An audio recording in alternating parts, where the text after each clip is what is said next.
I sold tickets of being the bad guy. Yeah. Now, did you realize that that's what you were coming as a bad guy? Yeah, 100%. Yeah. Yeah. Everybody loves the bad guy. The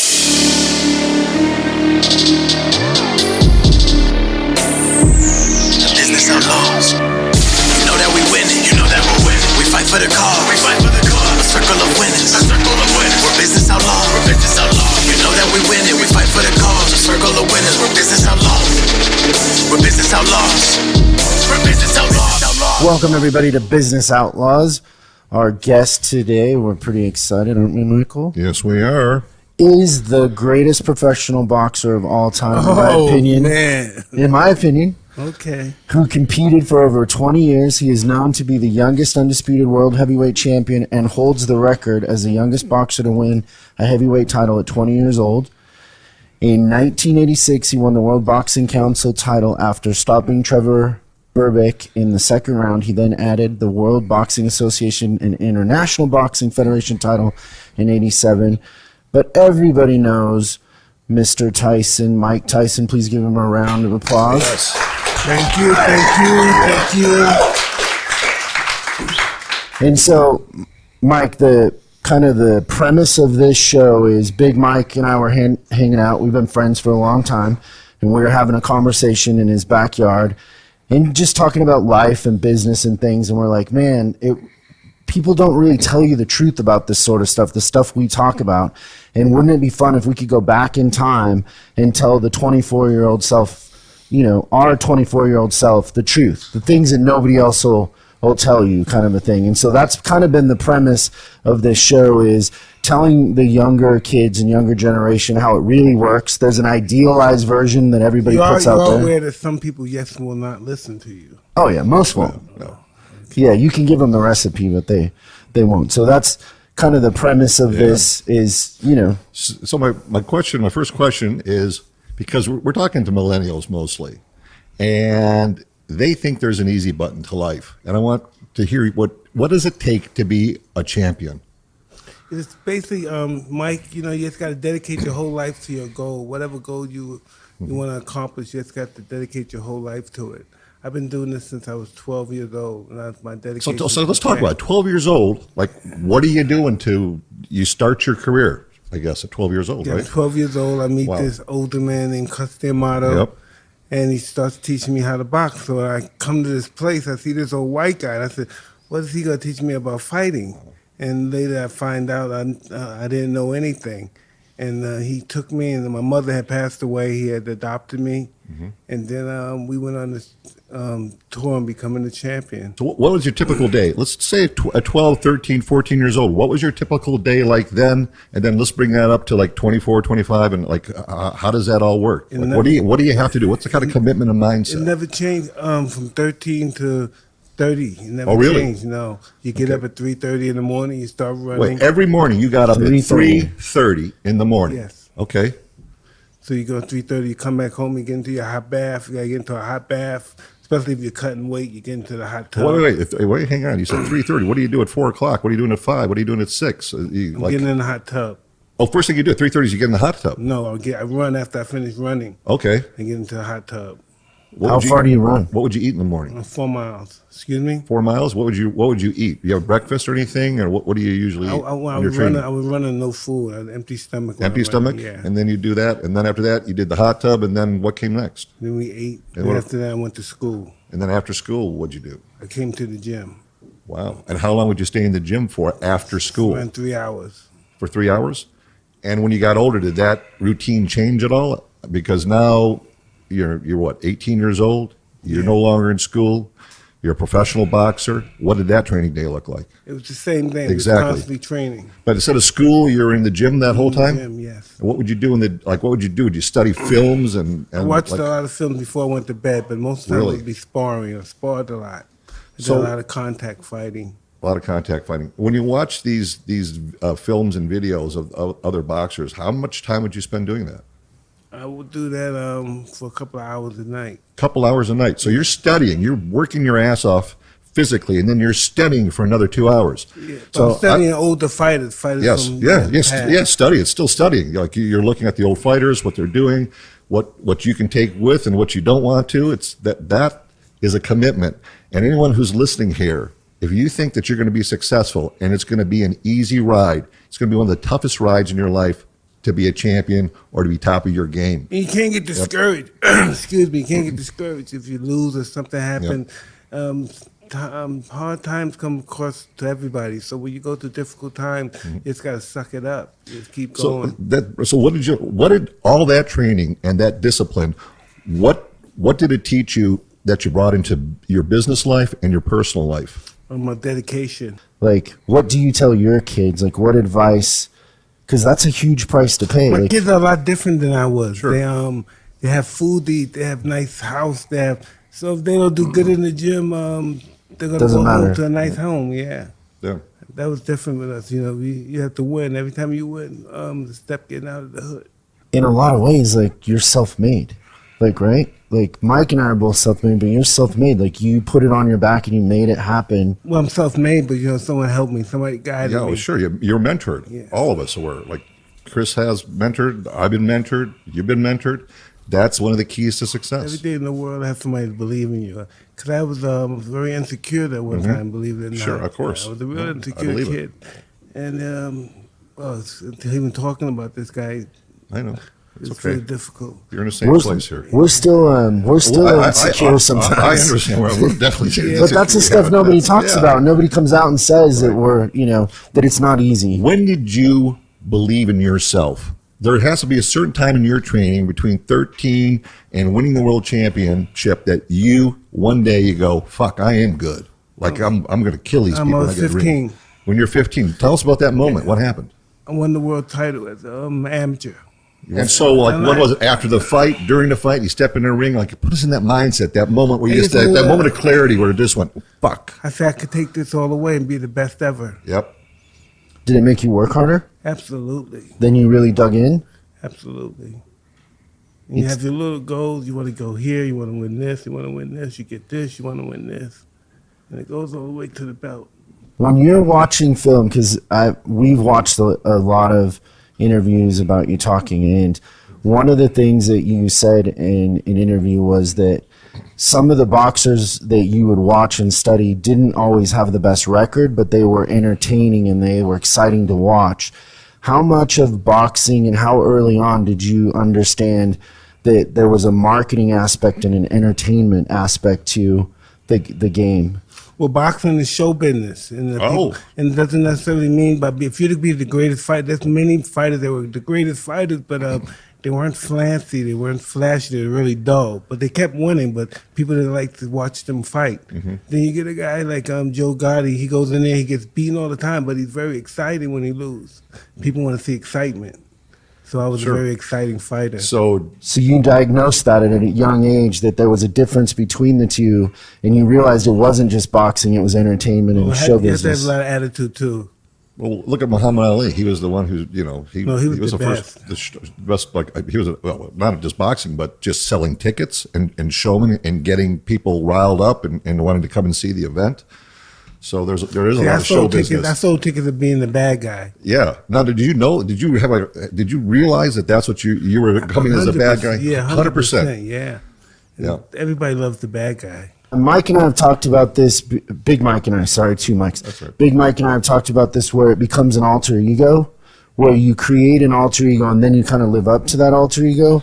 When you were conscious of having a personality that was entertaining and engaging, did you have to create that and then live up to it, like practice it, work it out? Because naturally, like, Mike and I are both introverts, but when we're on stage or when we're talking, it's something that we created in the beginning, right? Correct. Am I explaining that right? Yeah.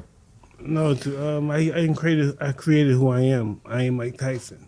But you went through steps in the creation of who you are. You had to think about what you wanted and how you wanted to be perceived. Or did you have a team around you that said, "Hey, we want to sell tickets. This is the best way of doing it"? This is what it was going to be. I was going to be this guy with the black trunk, the black shirt, no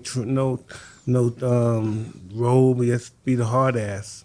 But you created that yourself. Yes. How much time would you spend visualizing and thinking about that before it happened? Oh, ever since I was a kid. You would just dream it over and over? What sort of things when you were dreaming it would you do to make it real? Like, would you smell the room? Like, would you like? No, I the wouldn't temp- do that. But we just trained, constantly trained, and just constantly thinking about it. being the best. Obsessed? Yeah. Obsessed. Yeah. That's So you're making movies. You're making movies in your head, and these movies, because your subconscious mind doesn't know the difference between a made-up movie or a real event. By the way, so when you're making these movies in your head, you're programming your subconscious brain to go and be a champion. Well, you got to be a champion before you actually become the champion. You got to be a champion before you become the champion. Yeah. So in For a long time, in the right? movies that you made, you saw yourself beating everybody. Yeah. Would you make imaginary movies like I'm going to fight like Joe Frazier? Like what would that be like? all the time? And I Really? won. Yeah. And you won. Did you win against Muhammad? Yeah. Yeah. Really, you would fight Muhammad? Yeah. But yeah, he says the best. I noticed something about you. Every time like you're done fighting, you knock the guy out, you would go and hug him. Happy that it's over. Yeah. Yeah. So And how then did you you feel feel at bad? that moment? Yeah. Did you feel bad? Like you picked him up, or you felt like victory, and then you're like, oh man, I hurt this guy. Yeah. Or no. Exactly. Really? Wow. I hope this guy's okay. Because Yeah. sometimes the guys are unconscious. Oh, yeah. It's like fuck. You ever you hit someone so hard, you're so scared, and look at them, you're just like, please get up, please get up. Yeah.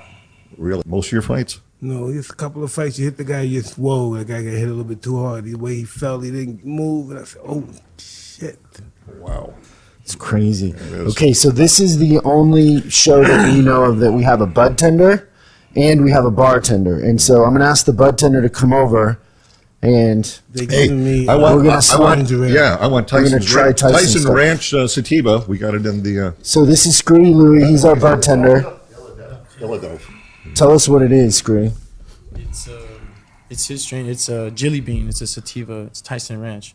It smells really good. It smells amazing. Jelly bean. Should taste I even like better. that name. All right. Did you try it? No, not yet. I'm going to try Are it you right now. supposed to try it? Jelly bean. Jelly by bean. Tyson Ranch. It's nice. I like it. We'll see. We'll see in 10 minutes. And you have your own line of bongs coming out by the same company, Philadelphia. Yeah, same guys. Tell us about those bongs. They're gonna be some They're limited edition or they're what are they? limited edition. I'm gonna sign these bongs out, and they're gonna go for a big amount of money. Listen, I want one of those bongs that you signed. Well, you got one. I'm here for a sale. You can have All one. right. Thank you. Cool. No problem, Big Mike. Good, good, You good. have what you want. How are you prepared for fame? And here you are, 18 years old. You're the world champion. All of a sudden, the whole world is just looking at you. Or you're 20, right? You're world Ty, champion. why you hit me with that one? I wasn't prepared for that stuff. Well, a lot of people aren't prepared for celebrity. They don't realize what it actually entails. And if you're not mentally prepared for it, it can, have its way with you, so to speak. I did have this way. I had a good Yeah. time with me. Yeah. Because when you're visualizing winning and you're visualizing and obsessed about fighting, the fame thing doesn't really come into that equation, right? You're not thinking about Not the at, side, not at that moment, no. and then it just kind of comes up on you and attacks you in a way, right? Well, it gets to you eventually, yeah. Did it make you more of an introvert? People, like, what do they want from me? And after a while, at some point, you had to be pretty confused. I wanted to give them what they wanted. Yeah. You did? Yeah. Yeah, because I wanted what they had to give, Oh, yeah. So it was reciprocal. big time. One thing, watching videos of you younger with Cuss, and Cuss would say that it's good, but it's not perfect. How much was perfection the goal? It's repetition going over and over again. You're doing it over and over again for hours and hours and years, just adding up. Are you a perfectionist? I try to be. Wow. I don't know if I am, but I try to be. Right. Do you think that has being a perfectionist though has caused you made you champion? I'm sure because you went practice move after move after move until it just became second nature to you. But do you think that also might have some impact on your life in a different way? Probably with my children. Okay. So do you push the same thing on them or do you back off? No way. Yeah. They can't take it. You think they understand what you went through to create what they have? No, they have no idea. Yeah. And do you talk to them about that? Or is they wouldn't listen? They don't get into it. No? What are they into? Drake. Well, there you go. Drake and video games or what? Is it, your wife's name's Kiki, right? Yes. So Drake wrote a song about your wife. No. No? We laugh about that. What's the biggest lesson you teach your kids? Humbleness. Humbleness. Yes. And do they understand it? No. No. They'll get it one day. Yeah. What do you do different to raise your kids than how you were raised? They got both parents at the house, and both parents are sober. Yeah. And they have a different lifestyle than me. Because that creates a certain balance, right? I like to hope so. I'm an animal. Oh, forget it. What do you mean? My lifestyle in there, it's totally. Yeah, totally different. Yeah, with your kids. But you're providing for them at the age of 12 or 13. You were providing for yourself. You were becoming self-sufficient at a young age, right? Yeah, they're pretty self-proficient now. Hey, Yeah. I like your sativa. That's really This is hitting jelly you now? bean. Yeah, it's Good, nice. good It's stuff. Is it up?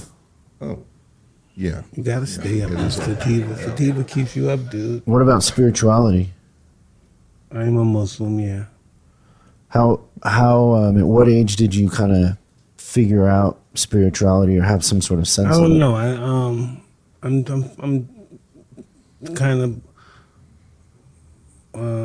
conservative with that spirituality.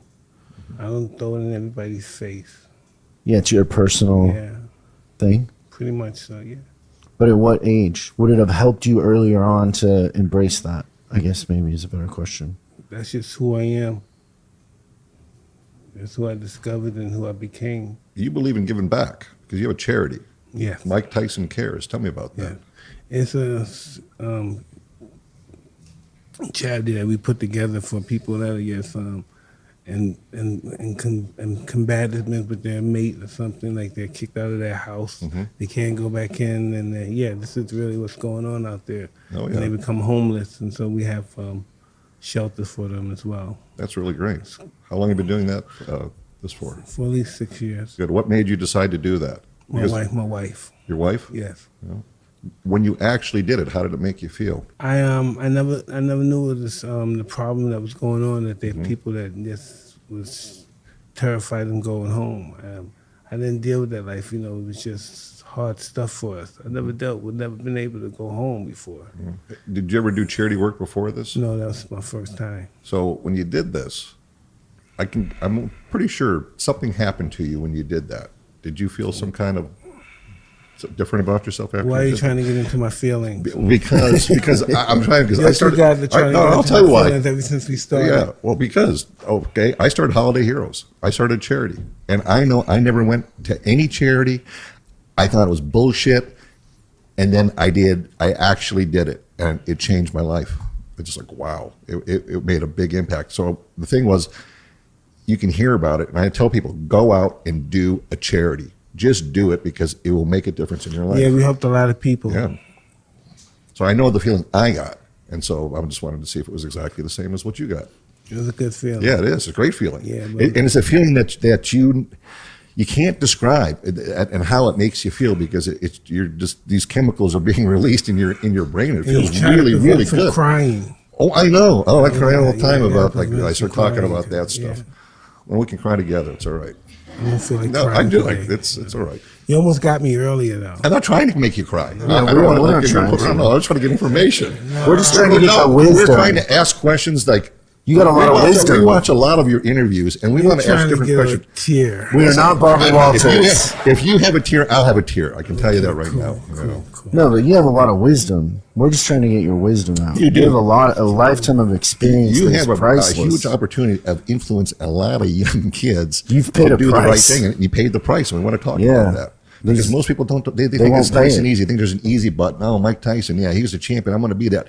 They have no fucking clue the amount of time, effort, dedication, and work that it goes into that, and that's what we're trying to Why do extract you from think you. that's the millennium's way of life?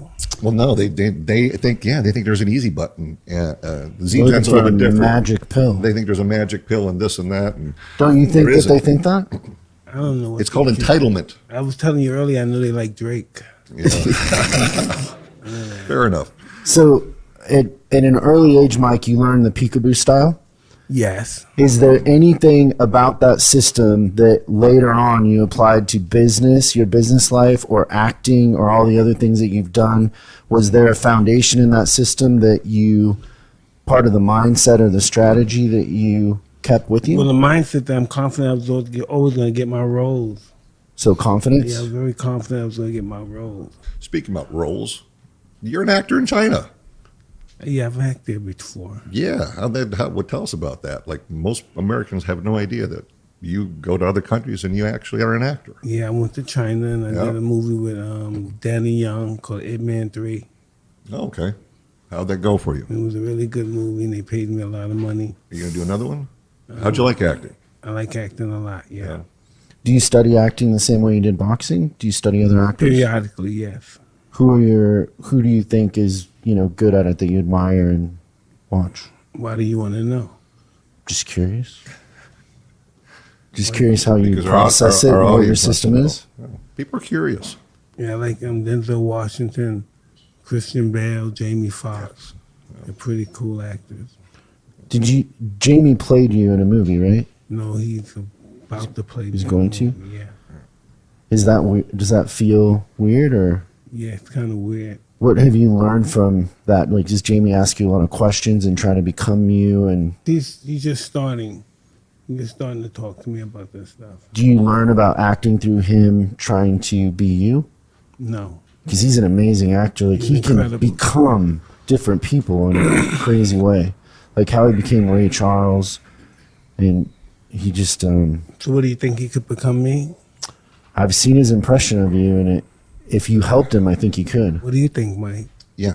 Yeah. I think he can beef up, put on some muscle, and he's a comedian, and comedians are very, very talented. So, What do you like to do, Mike?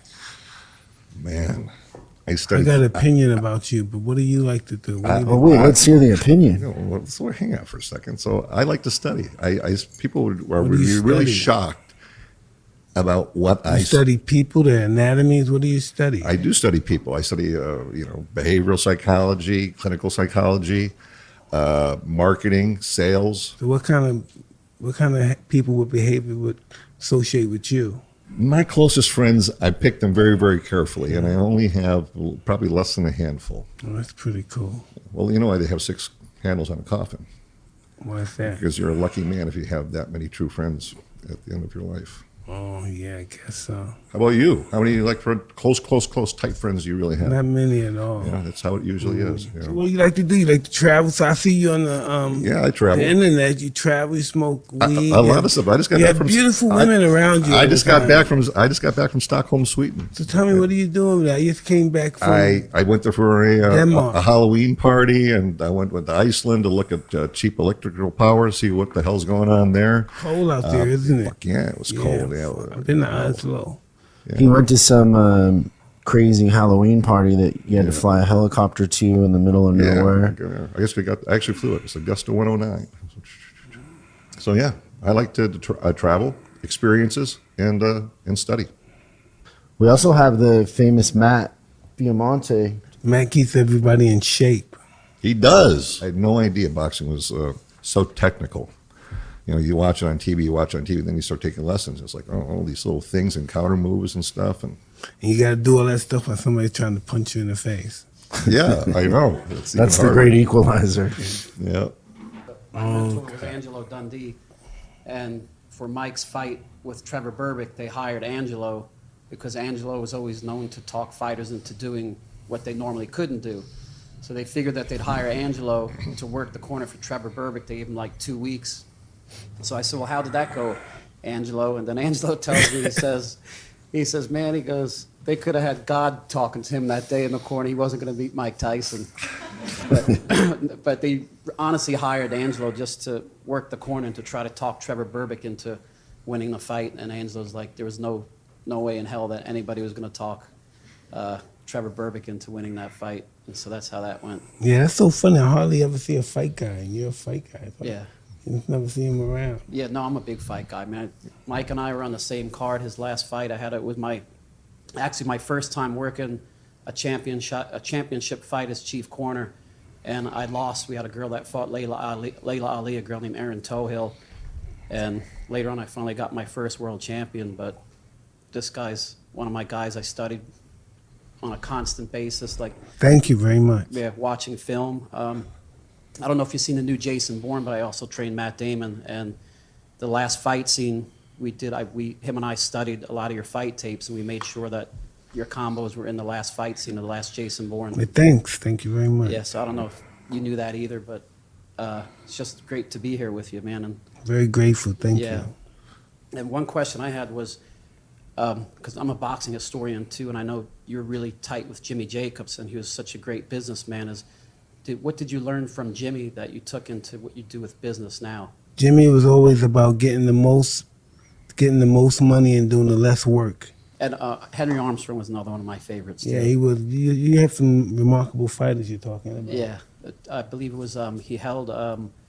God, I'm just gonna want to 3 titles simultaneously. for 2 years. Sometimes I get that mixed up, and I say 2 titles for 3 years. No, but he has 3 simultaneously Yeah. at the same time.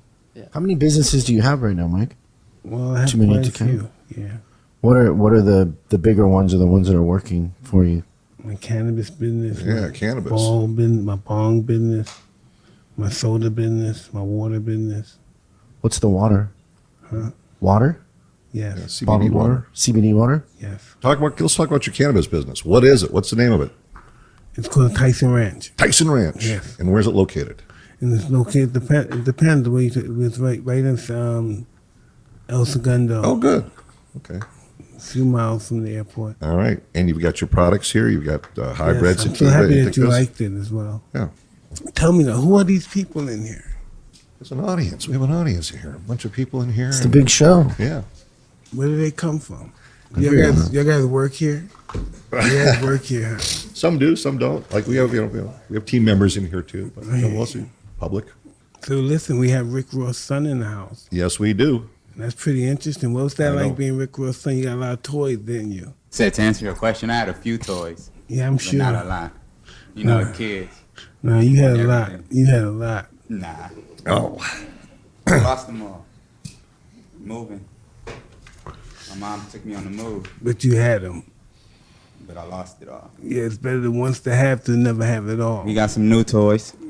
That's what tow it's about. trucks. I hear you. Tow trucks. They might need tow trucks. Those are complicated toys. Yeah, they're a little complicated, but they moving. And all that stuff you was talking about, Mike, like you touching my generation, because my generation didn't have what we needed, you know? The stuff that you're talking about right now. And I was thinking about this stuff the last 3 days, and it's crazy. I came here and I sat here and you start talking about it. So, you know, this is, you know, you touched me today. You know what I mean? Just from all the past 80s all the way to now. You know what I'm saying? And it's good, and I'm thankful. So. What year were you born? I was born in '87. God damn. I was the baby that he had right before it all went down. I can dig it. That's why 87. it really wasn't. I really didn't have a whole bunch of toys. I can dig it. How old were you when your dad went to jail? 5? Oh, yeah. So you were just a kid. Yeah. Did you understand what was happening? No, I didn't find out. I didn't understand until I was 10. Yeah. Would you go visit him? I didn't visit him until I was 18, Oh, really? and then I didn't see him on the streets until I was 22. Wow. That's terrible. Yeah. That's hard. So, you know, mentors and all that, you know, talking to us, my generation under me talking to the generation under me, I believe it's going to help, you know? It's helping me get through the stuff I've been through, you know, because I feel like I can go a little further now than what I did before I came in here. You know what I'm saying? We all going to go through hard times in our life. Everybody's going to go through adversity. It's just what you're going to do once you're under adversity. You're going to give in or you're going to fight back. Thank you. Peace and blessings. Thank you, brother. Let's get back to this cannabis thing. For some reason, I'm attracted to it. Tell us more Kevin, about tell us about your more about this what stuff, you're man. doing, please, Kevin. Well, Mike really believes in cannabis and how it helps. Mm-hmm. And being a professional athlete and dealing with the opioids and, you know, the pain and all that, Mm-hmm. he realized how much it helped his life, and he wanted to bring it to others. Mm-hmm. And he felt like, you know, as being a celebrity and that really gave him a voice for people to hear. And he put together a team, Robert Hickman, the CEO,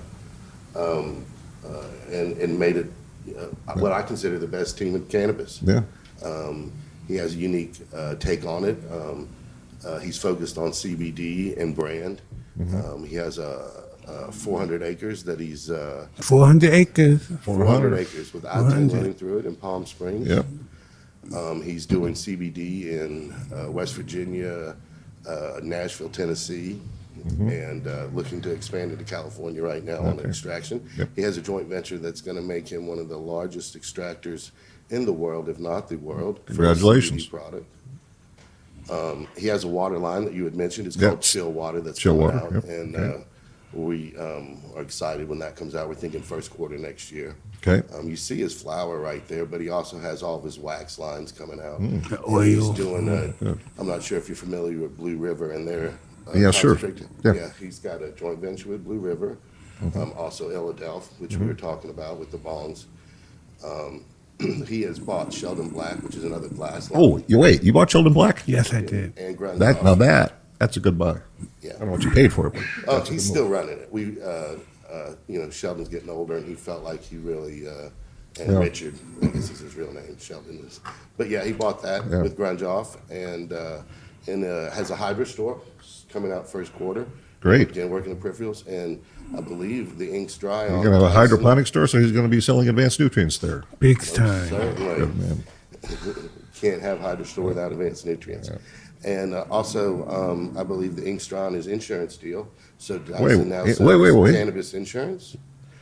Look at our industry needs someone to do insurance. Like, you're going to do crop insurance? I'll or- do your insurance. Well, listen, you know what? We'll talk about that. Absolutely. I'd like to Yeah, see we what have the what whole- Yeah, I'm you offer. open, man. I'm open. Oh, seriously, do you have crop insurance, and are you looking at that? What kind of insurance We is do it? have crop insurance. Theft of cash or like money and funds? Product liability, everything. Even, Really? Going into employees That's insurance and stuff like that. What's the name of the company? Tyson Ranch Insurance. Tyson Ranch Insurance. Okay.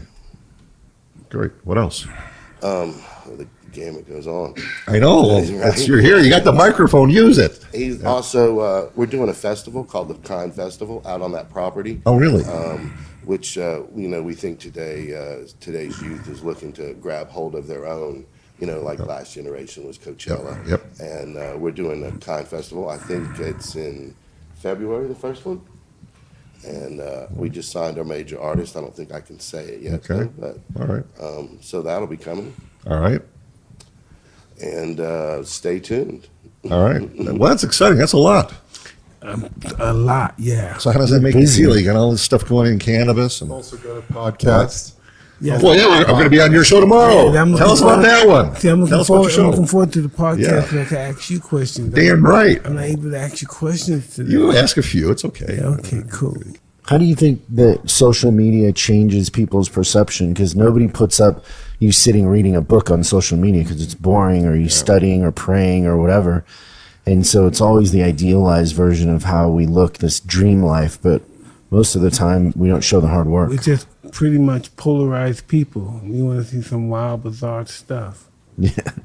One thing that we talk a lot about on this show is how narcissistic people are in Hollywood and in business, Around and this town, yeah. how they're kind of out to get a better deal, and how they play games. You're gonna mostly the people that we do business with, we know them. Mm-hmm. They know us, and it's just part of the game. But you learn from mistakes, like I have and Chris has. 100%. I mean, so there's been people have taken advantage of him and myself, and I'm sure you. And so there's a certain point in your life you just get smarter, and you just go, hey, that's not going to happen again. Hey, you just get there and you understand. You Yeah. get yourself around the right people, and life changes. So what are you doing different now than you did then? I don't have myself around great people. Yeah. Before I was just crazy. I didn't care as much for myself as I did now. Yeah. The whole business is a whole different business perspective of my life. How's your view of money changed? I don't know. Money's not a big asset to me. No? No. It's more the game and the fun of it? Yeah, I love the game. I love being in this cannabis business. Is your approach to business more about the competition and the game than the money? I like winning. Winning? Yeah. And so what would winning be in the cannabis space for you? It's being the biggest cannabis company in the world. So there's winners and losers in life. No, I don't believe in Do you think that you're going to stuff. win, everybody wins, or No, yes, some people win bigger prizes than others, but we all win. Yeah. It's being involved in the competition of the game of winning. Just being able to be in the game, right? Yeah, is the absolutely. fun.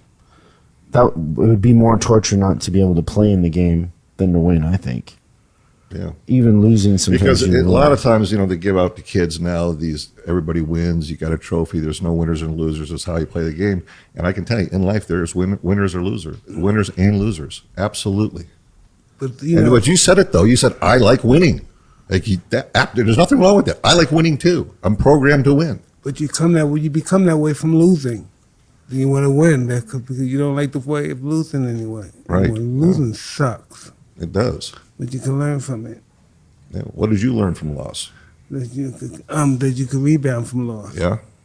And how many times have you had to rebound in your life? Oh, many times. Yeah. Many times. Many times. I know how that feels. And it feels good when you get back up. And you Don't do it really? something. Don't it really? Yeah, it does.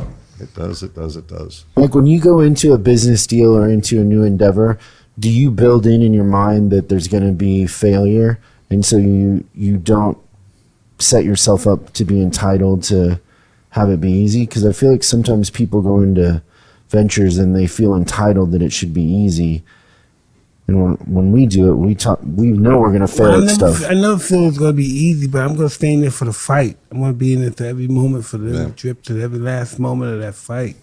I'm not going to give in. Tenacious. No, if you have the Tenacity. right product, you could be that way. Yeah. I know how that feels. It's all about having the right product. I don't go into a meeting like I'm some bully and I don't have the product and I'm saying, you buy this or else. Yeah. It doesn't work like No, that. it doesn't. Like a mafioso. No one likes to be bullied or pushed around. What about rules? Like, one thing in business is like there's rules, but then there's not rules, but people assume a social contract with certain rules and doing things and following what everybody else does. How important is it to create your own path? Hey, I don't know about creating my own path. I just know that there's rules, like you're saying, and there's rules to be abided. And we go by every rule in the book. But there's also rules that people assume that aren't true. Mental rules of No, there's no what's such thing as possible. mental rules. It has to be on paper. Yeah. But people do assume, they follow the average, they follow the consensus. No, I don't deal with people that assume. What's the number one thing you learned from your past that you apply today? Being humble. Yeah. Yeah, I used to be a dick. Okay. Okay. So what made you change from being a dick to being humble?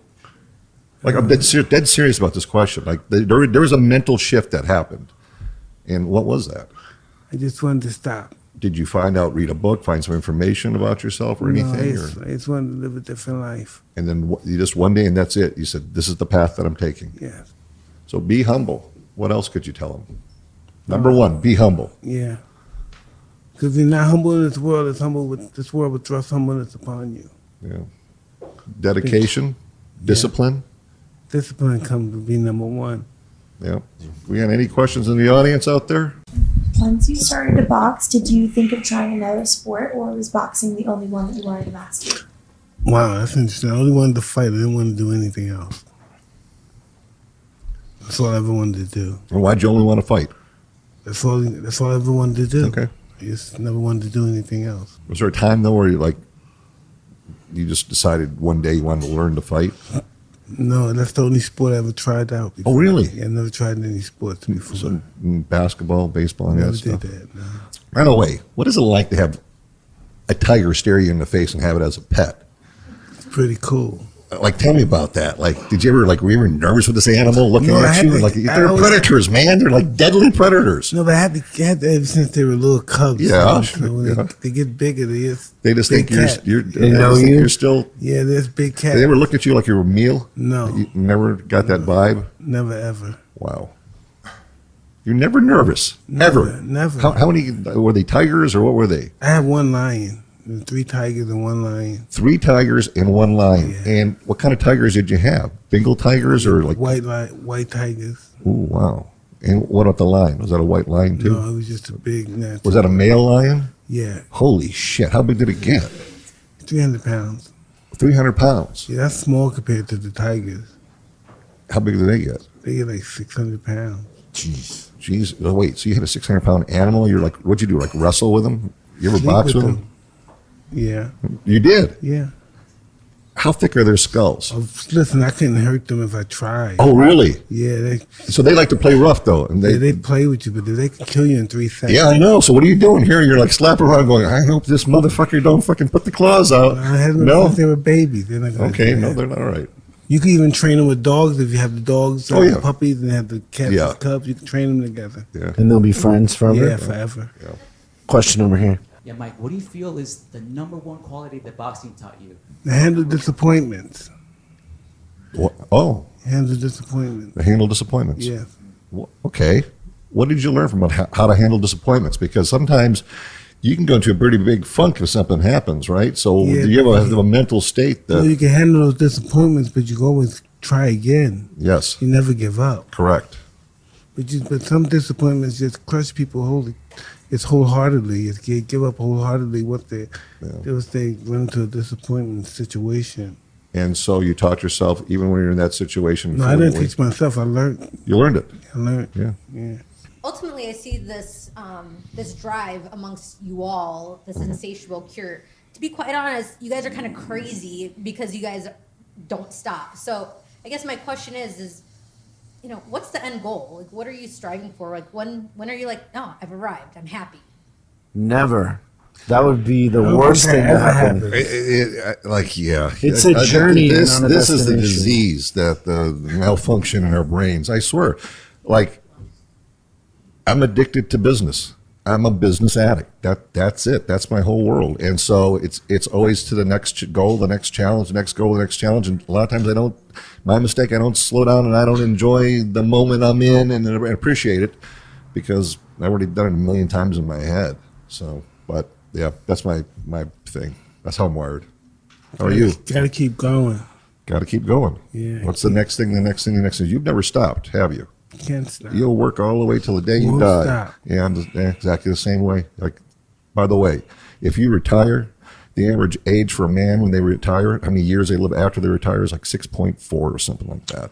Yeah, it's the really death low. sentence. Yeah, don't retire. won't Just do do it. something. Hey, so you just mentioned not always being able to stop and be present. Right. And Mike, earlier you mentioned how important being present is, and you try to stay present. Do you have any tips for, having a really hectic, busy lifestyle with a lot of things going on, and being able to manage to stay present so you can stay grateful and stay in the moment? Or for any of you? Oh, I'm just talking from my personal experience. I just make some time for myself. You know what I mean? Sometimes you just have to. I never when I was fighting, I always got caught up with my ego. I was always the ego addict when I was a fighter. That's why when you were saying you have to be humble and stay checked, I always know you have to check your ego. Yeah.